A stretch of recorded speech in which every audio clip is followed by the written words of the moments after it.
ইছাপুরে দ্বিতলের balcony থেকে নিচে পড়ে গিয়ে মহিলার মৃত্যু।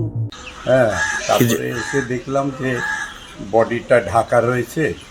তো ওখানে মাথা ফেটে গেছে, লোকজন এসেছিল, দেখতে পাচ্ছে না, তাই জন্য একটা কাপড় ঢেকে দিয়েছে।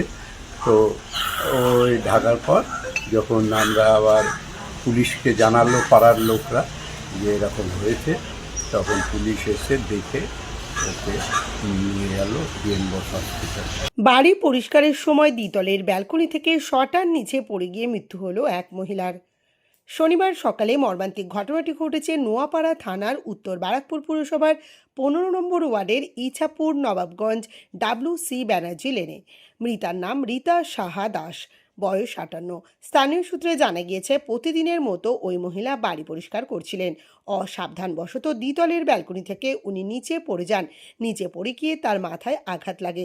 তৎক্ষণাৎ তাকে বারাকপুর BN বসু মহকুমা হাসপাতালে নিয়ে গেলে চিকিৎসকরা মৃত বলে ঘোষণা করে। মৃতার পরিবার সূত্রে জানা গেছে, সাফাই করতে গিয়ে দ্বিতলের ব্যালকনি থেকে নিচে পড়ে যান রীতা দেবী। রক্তাক্ত অবস্থায় তাকে উদ্ধার করে বারাকপুর BN বসু হাসপাতালে নিয়ে গেলে চিকিৎসকরা মৃত বলে ঘোষণা করে। আমার বাবা মনে হয় নিচে চা খাচ্ছিল বা কিছু একটা, আর মামনি উপর থেকে ওই দোতলার যে বারান্দা গ্রিল আছে, গ্রিল খুলে ঝাড়ছিল বা কিছু ফেলতে যাচ্ছিল। ওরকমই তখন হঠাৎ জোরে আওয়াজ শুনলাম। তো বাবা প্রথমে বেরিয়ে তো চেঁচামেচি করছিল, তখন আমি ঘুম থেকে উঠে বেরিয়ে আসি, এসে দেখি এরকম মানে ওখান থেকে হুড়কে মেবি পড়ে গেছে।